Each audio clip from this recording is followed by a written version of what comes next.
Welcome to ज्ञान सिरी physics. इस video में मैं बात करूंगा डिग्री ऑफ फ्रीडम की। हम लोग देखेंगे principal of equipartition of energy और उसके बाद स्पेसिफिक हीट के कैलकुलेशन को भी देखेंगे। डिग्री ऑफ फ्रीडम होता क्या है, इसको समझने के लिए थोड़ा सा एग्जांपल्स देखते हैं। सपोज कीजिए कि एक 1D लाइन है और इस पे कोई पार्टिकल है जिसको मैंने यहाँ ब्लैक डॉट से इंडिकेट किया हुआ है और ये जो पार्टिकल है ये 1D मोशन में है।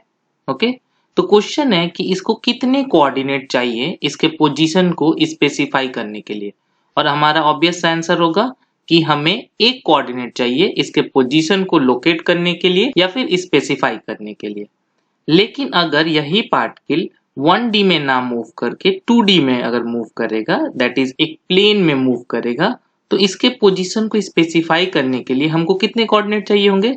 दो कोऑर्डिनेट, एक x कोऑर्डिनेट और एक y कोऑर्डिनेट। ठीक है, अब मूव करते हैं अगले एग्जांपल पे।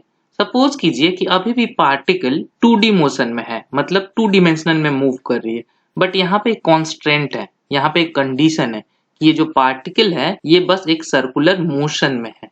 तो इस केस में कितने कोऑर्डिनेट चाहिए होंगे इसके पोजीशन को स्पेसिफाई करने के लिए? अगर आपका आंसर होगा 2 तो आपका आंसर गलत है। वी नीड जस्ट 1 कोऑर्डिनेट, हमें बस एक ही कोऑर्डिनेट चाहिए इसके पोजीशन को स्पेसिफाई करने के लिए। क्यों? क्योंकि यहाँ पे एक कंस्ट्रेंट है, ये पार्टिकल जो है वो एक सर्कुलर मोशन में है और सर्कुलर मोशन का इक्वेशन होता है x square plus y square is equal to R square, मतलब रेडियस का स्क्वायर। तो यहाँ पे चूंकि रेडियस फिक्स्ड हो गया है क्योंकि ये पार्टिकल जो है एक सर्कल में मूव कर रहा है, तो उसके वजह से अगर आपने x को स्पेसिफाई कर दिया तो उस इक्वेशन के वजह से y ऑटोमेटिकली स्पेसिफाई हो जाएगा। तो हमें बस एक ही इंडिपेंडेंट कोऑर्डिनेट चाहिए, या फिर अगर इसको आप r थीटा कोऑर्डिनेट में देखेंगे तो r फिक्स्ड है तो हमें सिर्फ थीटा चाहिए। ओके, यहाँ पे क्या हुआ कि जो हमें नंबर ऑफ कोऑर्डिनेट जो पहले 2 चाहिए थे इन 2D मोशन में, अब हमें एक ही चाहिए होगा, एक रिड्यूस हो गया ड्यू टू ये जो कांस्टेंट है उसके वजह से। ठीक है, अब अगला देखते हैं। सपोज कीजिए कि अभी भी पार्टिकल 1D मोशन में है, बट अब ये सिर्फ मूव नहीं कर रहा है, साथ साथ में रोटेट भी कर रहा है। तो इसके पोजीशन और कॉन्फ़िगरेशन, कॉन्फ़िगरेशन मतलब इसके स्टेट को स्पेसिफाई करने के लिए कितने कोऑर्डिनेट चाहिए? हमारा आंसर होगा 2। अगर आप 1 बोलेंगे तो आंसर गलत हो जाएगा। 2 क्यों चाहिए? पहला चाहिए होगा कि इसके ट्रांसलेशनल मोशन को दिखाएगा, स्पेसिफाई करेगा, और दूसरा चाहिए होगा इसके रोटेशनल मोशन को। मतलब जब ये रोटेट कर रहा है तो आइदर ये क्लॉकवाइज होगा या फिर एंटी क्लॉकवाइज होगा। तो किसी भी रोटेशन को हम लोग स्पिन से डिनोट करते हैं, पॉजिटिव स्पिन और नेगेटिव स्पिन। तो हमें यहाँ पे इसके लोकेशन को स्पेसिफाई करने के लिए एक्स कोऑर्डिनेट चाहिए होगी और इसके रोटेशन को स्पेसिफाई करने के लिए हमें स्पिन पता होना चाहिए। तो हमें कितने इंफॉर्मेशन चाहिए? 2।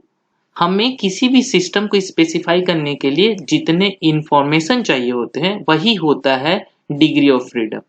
तो सिंपली अब हम आ चुके हैं एक कंसेप्ट पे जिसको यूज करके हम लोग डिग्री ऑफ फ्रीडम को डिफाइन कर सकते हैं। तो degree of freedom is the number of independent coordinate necessary for specifying the position and configuration in space of a dynamical system. ठीक है, तो किसी भी डायनामिकल सिस्टम को अगर हम लोग स्पेसिफाई करना चाहते हैं, मतलब उसके पोजीशन और कॉन्फ़िगरेशन दोनों को, तो उसको स्पेसिफाई करने के लिए जितने इंडिपेंडेंट कोऑर्डिनेट चाहिए होंगे वही होता है उस सिस्टम का डिग्री ऑफ फ्रीडम। ठीक है, अब सपोज कीजिए कि हम लोग तो गैसियस सिस्टम में ही डील कर रहे हैं क्योंकि काइनेटिक थ्योरी ऑफ गैसेस पढ़ रहे हैं।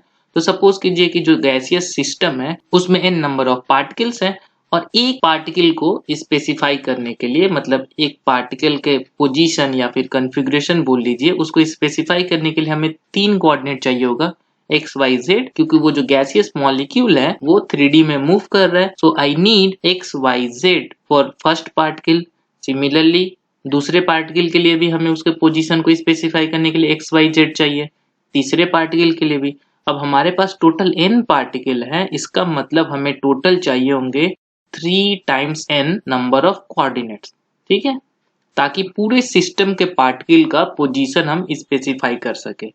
बट सपोज कीजिए कि हमारे पास m नंबर ऑफ कॉन्स्टेंट्स है, जैसे एक एग्जांपल में था कि पार्टिकल मूव कर रहा था सर्कुलर मोशन में। तो ऐसे ही अगर मान लीजिए हमारे पास m नंबर ऑफ कांस्टेंट है तो हर कांस्टेंट को हम लोग एक इक्वेशन से रिप्रेजेंट कर सकते हैं।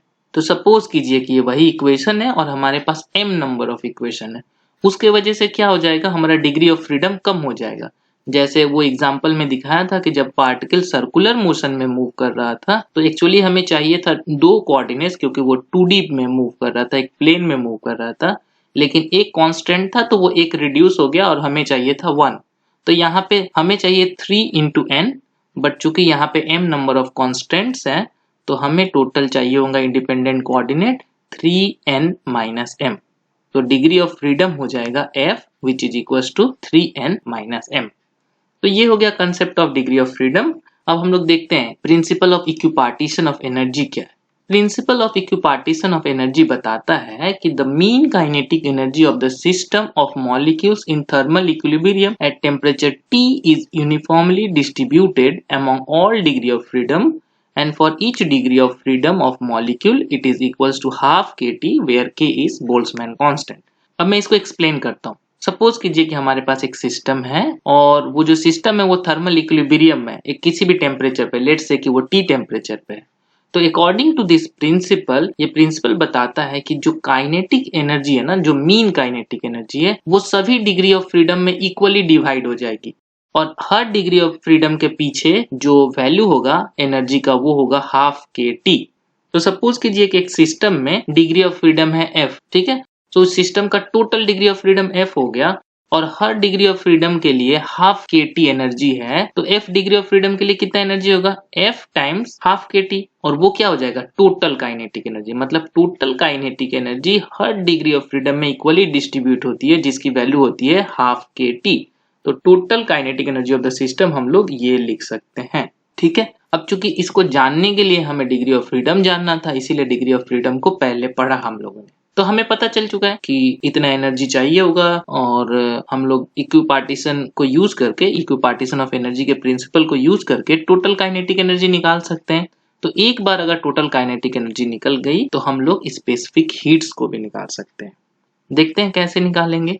सपोज करते हैं कि एक सिस्टम है, ओके, और वो सिस्टम में सिर्फ फ्री पार्टिकल्स है। फ्री पार्टिकल्स मतलब उनकी पोटेंशियल एनर्जी जीरो है, वो रैंडमली मूव कर रहे हैं, तो उनके पास सिर्फ काइनेटिक एनर्जी है, नो पोटेंशियल एनर्जी, ठीक है। और एफ है डिग्री ऑफ फ्रीडम पर मॉलिक्यूल, मतलब एक मॉलिक्यूल का डिग्री ऑफ फ्रीडम है एफ। तो उस हिसाब से एनर्जी पर मोल क्या हो जाएगा, हमें पता है हर डिग्री ऑफ फ्रीडम के पीछे होता है हाफ के टी।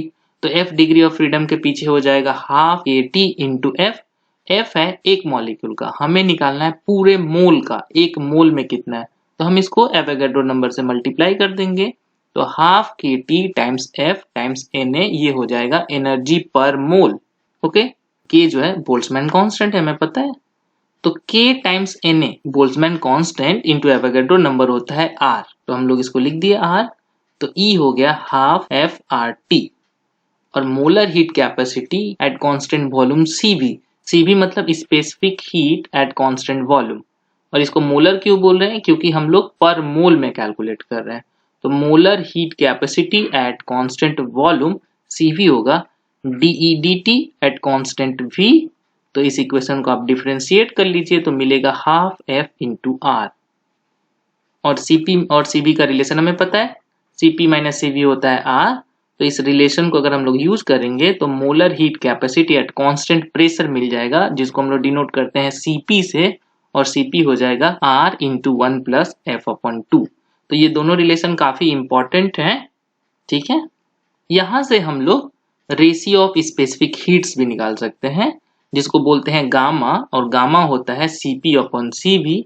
और ये दोनों रिलेशन को अगर आप यूज करेंगे तो सीपी अपॉन सीवी आ जाएगा 1 प्लस 2 अपॉन एफ, ओके।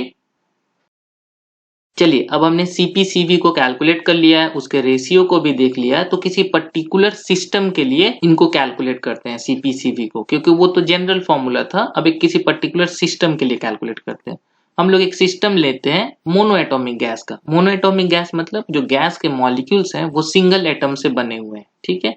तो उस केस में डिग्री ऑफ फ्रीडम क्या हो जाएगा, टोटल सिस्टम का डिग्री ऑफ फ्रीडम हो जाएगा 3 टाइम्स n। यहाँ पे चूंकि कांस्टेंट नहीं है तो कुछ भी हम m सब्सट्रैक्ट नहीं कर रहे हैं, तो 3 टाइम्स n, ठीक है। और एक मॉलिक्यूल का डिग्री ऑफ फ्रीडम क्या हो जाएगा, एक मॉलिक्यूल के लिए n हो जाएगा 1, तो 3 टाइम्स 1 इज इक्वल टू 3।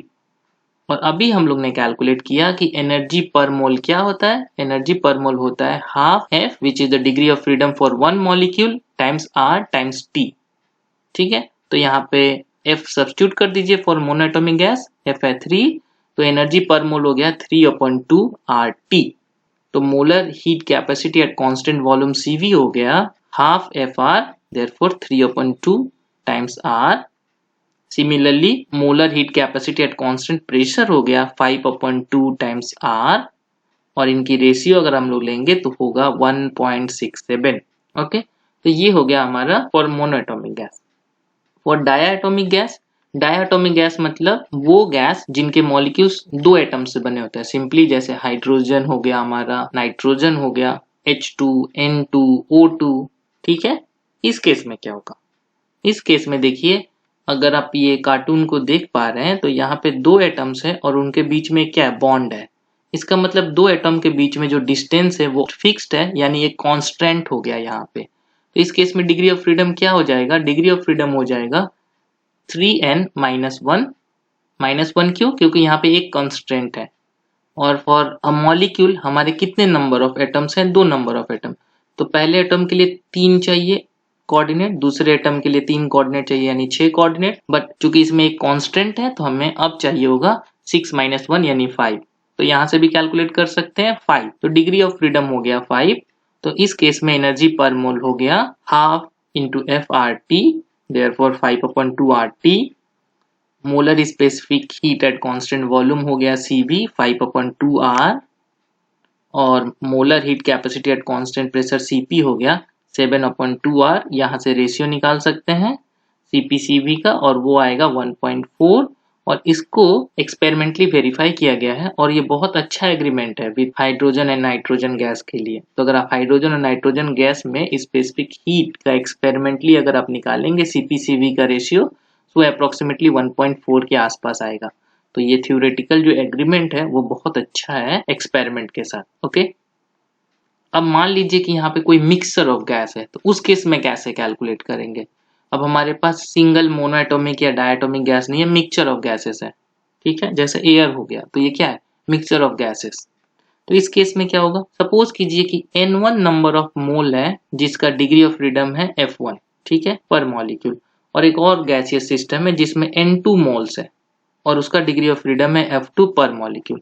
मतलब दो गैस है, एक गैस का टोटल N1 मोल्स है उस सिस्टम में और उसके हर एक मॉलिक्यूल का डिग्री ऑफ फ्रीडम है F1, और दूसरी गैस है उसके टोटल N2 मोल्स है हमारे सिस्टम में और उसके हर मॉलिक्यूल का डिग्री ऑफ फ्रीडम है F2। तो हम लोग total energy of the system लिख सकते हैं, जिसको हम लोग U से रिप्रेजेंट कर रहे हैं, हाफ KT एक डिग्री ऑफ फ्रीडम के लिए टाइम्स N1 मोल है, और N1 मोल में कितने मॉलिक्यूल्स हो जाएंगे, N1 times Na Avogadro number, तो हाफ KT N1 Na, और हर मॉलिक्यूल्स के लिए डिग्री ऑफ फ्रीडम है F1, सो F1 से मल्टीप्लाई कर देंगे। उसी तरह दूसरे गैस का, तो यहाँ पे हमें मिल गया total energy of the system. यहाँ से सिंपली CV निकाल लेंगे, CV होगा du dt v, तो इसको डिफरेंशिएट कर दीजिए विथ रिस्पेक्ट टू t, तो हमें CV मिल गया। उसी तरह CP निकाल लेंगे, CP के लिए क्या होगा, CP - CV equals to NR, N मतलब नंबर ऑफ मोल्स, तो यहाँ पे हमारे पास है N1 प्लस N2 मोल्स। ठीक है, तो ये और ये रिलेशन को यूज करके यहाँ से हमें CP मिल गया, और सिंपली इसको डिवाइड करके हम लोग रेशियो ऑफ स्पेसिफिक हीट्स भी निकाल सकते हैं। तो ये तीनों हमारे पास आ चुके हैं। तो अगर आपको मिक्सचर ऑफ गैस मिलता है और वहां पे आपको ये सारे वेरिएबल्स है, that is N1, F1, N2, F2, ये सब स्पेसिफाइड कर दिया हुआ है, तो हम लोग आराम से इस तीनों रिलेशन को यूज करके CP, CV और गामा निकाल सकते हैं। ओके, होप कि ये सारा कैलकुलेशन और थ्योरीज आपको क्लियर हो चुके हैं। तो मिलेंगे अगले वीडियो में कुछ और नए टॉपिक के साथ जो इस लेक्चर सीरीज को कंटिन्यू करेगा। Thank you.